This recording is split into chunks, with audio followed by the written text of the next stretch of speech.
Hi guys, I'm Charlie Book Fanatic. Welcome back to my channel. Today I'm going to be talking about my favourite books of 2016. Obviously the books I've read in December are not going to be included in this video because I am uploading it in December, so I have pre-filmed this. But I have accumulated quite a few books in the last 11 months to talk about, so let's get started. The first book I'm going to mention in this video is Frontliners by Michael Grant. This is the first book in the Soldier Girls series, and it is basically a retelling of World War II, but girls can get drafted for to fight at the front lines in this Second World War. And I really enjoyed this book. I haven't read anything by Michael Grant before this or after this actually, but I have the sequel Silver Stars as an e-arc, and that one comes out on the 31st of January, and I'm very excited to read it because I normally don't like World War II stories. Like, I'm really not a war story person because I live in the Netherlands, and obviously the Netherlands have played a huge part in the Second World War. So I have had to study its history quite a couple of times. So I am quite bored with that, but this is obviously a retelling. I really like reading about these kick-ass 3 girls we are following, because they are all from different ethnicities, they have different religions, and they all have different skin colors, and obviously they get treated differently throughout this novel. And I think that was so interesting to see because there are cases of racism because one of the main characters is black, and she has to train in a different camp from the white people in this army. I'm going to mention 2 different books by Jane Austen. The first one is Emma. I started reading Jane Austen this past year, and Emma is the first book I read by this author, and I absolutely fell in love with this book. It's still my favourite Jane Austen novel to this day. This book follows Emma, who's trying to play matchmaker between all of her friends. She is probably the most unlikable protagonist you will ever read about, but Jane Austen intended to write her that way, and I absolutely fell in love with Emma and her personality. And I also saw an adaptation, namely Emma Approved, that is an adaptation on YouTube, and I absolutely loved it. It depicted Emma so well, from her unlikable self to her becoming sort of likable throughout the novel, throughout the story, and I just love Emma. I love every single character in this book, and I think the adaptation did it really well. A book that comes close to Emma, and I'm going to talk about in a minute, is Northanger Abbey. And Northanger Abbey follows a girl called Catherine Morland who goes to stay with these friends of her parents in Bath. And there she meets the family called Tilney, and the Tilneys invite her to go over with them to their estate, namely Northanger Abbey. And Northanger Abbey turns out to be quite a creepy place, and Catherine doesn't feel completely comfortable there. She even starts to suspect the captain to be, who is the father of the man she falls in love with, Henry Tilney, to be a murderer. She suspects he has murdered his wife, and it's quite funny. It's really humorous. I think it's hard to say. I really like Emma, but I also really love this one, and especially because I felt Catherine, the main character, was so relatable. And if you want a really unlikable character, like actively unlikable, John Thorpe.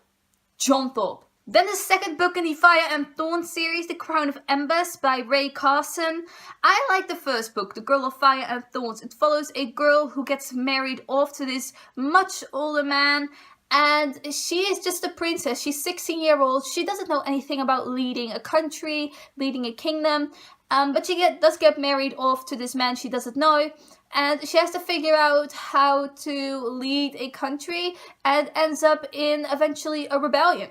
I thought the first book was meh. If you ask me about it now, I couldn't explain to you what happened in the first book. But the second book, The Crown of Ember, was so much better. It was incredible, I have to say. The love interest in this book is unbelievable. I loved it so much, and I also love how throughout this series it gets explained that a 16-year-old can have multiple relationships, can have multiple boyfriends throughout her lifetime. She doesn't have to fall in love at 16. She doesn't have to stay with this person her entire life. That doesn't happen in real life, and it doesn't have to happen in a fantasy world either. And I love how Ray Carson depicted this, and I cannot wait to read the final installment in this series and then start with Ray Carson's newest series that I think follows the Gold Rush era. I am so excited because Carson writes incredible fantasy. I also delved into Colleen Hoover's work in the past year, and I discovered one of my most favourite contemporaries of all time, which is Maybe Someday.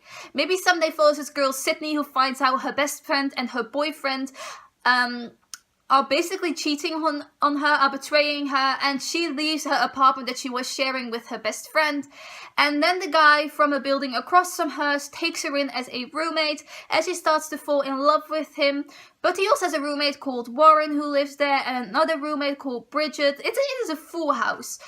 But the love interest already has a girlfriend, and it's basically him trying to choose between these two girls. And I love this book so much because I am not for cheating. Obviously, I'm not. But I did get why the love interest had such a hard time choosing between these two girls, because I felt like they were both really incredible. Both two amazing girls. They had personalities. They had their character quirks. They were lovely and sweet, but also they just had their own personalities, and they were all both just as lovely. A Court of Mist and Fury by Sarah J. Maas, the second book in the A Court of Thorns and Roses series. I disliked the first book, A Court of Thorns and Roses, and I picked up A Court of Mist and Fury because everyone was really positive about the sequel, and I don't have any particular feelings towards Sarah J. Maas's books. Like, I'm not particularly impressed by them so far. But I picked it up and I read this behemoth of a book, and I fell in love with it. The characters are so well crafted. I actually liked Feyre, who I disliked in the first book. There was less Tamlin in the second book. He basically wasn't there at all, and that is what I like most about it, because I fell in love with Reasons, who is 10 times better than Tamlin ever was. I hated Tamlin because he was so protective and he didn't give Feyre a choice ever.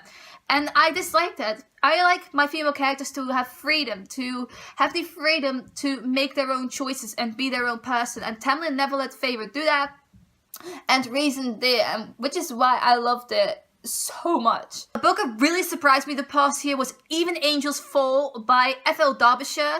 This is a book I wouldn't necessarily recommend because it was so badly edited. Like, interpunction, grammar was so bad in this book, but I read the whole book. It is a thick book, and I loved it. It follows a girl who moves with her family to a different town. She starts to go to a different school because her twin brother has died, and she doesn't connect with her family as well as she used to. She makes some new friends at this school, and she starts to fall off the track. She goes the wrong way, and she gets involved with these people who do drugs, but they care about her. They offer her friendship and a connection that she can't find with her family.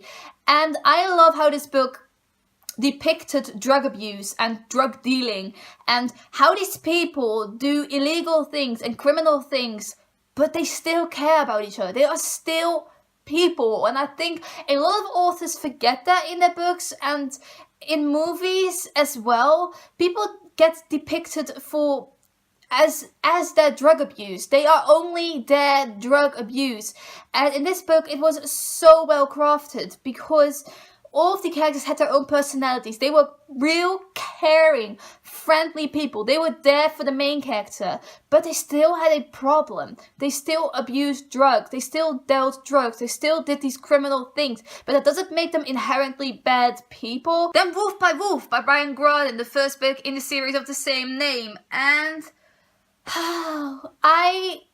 again, a World War II retelling, only Hitler has won the war, and there is an Axis tour, and the Axis tour is an intercontinental motorcycle race. The main character is a skin shifter. She can change into different people, and she changes into this girl called Adele, who has won the Axis tour before, but she disguised herself as a male back then because females couldn't participate in this race, and she won.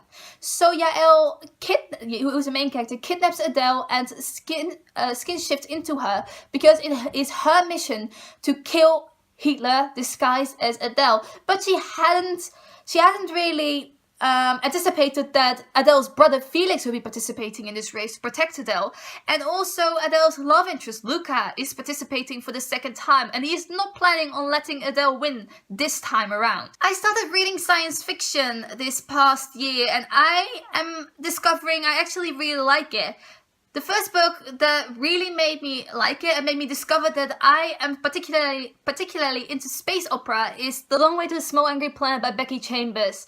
I love this book. Like, genuinely love this book. It is about a group of characters on a tunneling ship, and it is such a character-driven book. There is no real plot to speak of, but you get to know these characters' past, their different species, the species' past and histories, and that is what I loved about this book. I thought it was so interesting to read about different species and how they could change gender throughout their lives, and how they mate and partner up, and if they were lifelong partners or not. I really love that. Since then, I've also read the second book in the series, which is a companion novel that follows side characters from the first book, and I have to say I really disliked that book. I thought it was so sad, so disappointing, but this first book was so good, and I'm so glad I read it because it made me fall in love with space opera. Then Rejected Princesses by Jason Porath. This is a collection of amazing women throughout history. These women all get 1, 2, 3 pages about them, and the author writes so funny about all of these women, and they all have a cartoonish illustration.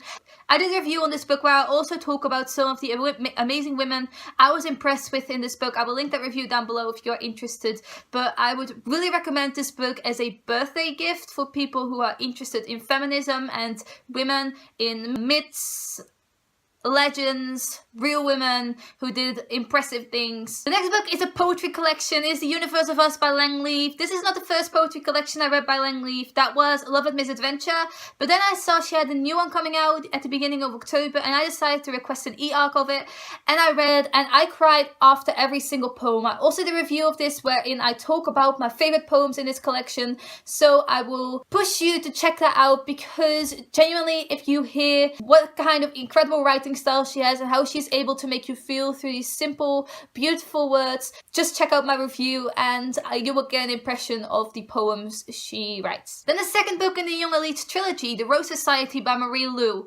I thought this book was so good. Like, I love The Young Elites, the first book in the series, which follows Adelina, who is descending into villainy, but the second book, like, I expected some of the things that would happen in the second book, but was still so much better than I ever hoped it would be. I absolutely adore this second book, and I cannot wait to get to the third book, which I probably will have already read by the time this video goes up. I am currently reading it while I'm filming this, which is basically the middle of November, so it will be a month from now when you see this video. So yeah, I will have already finished it, but I love the second book in this series, and I hope I will love the third book as much. These are all my favorite books of 2016. I hope you enjoyed this video. I would love to know your favorite books of 2016 or your thoughts on any of the books I just mentioned. Please let me know down below.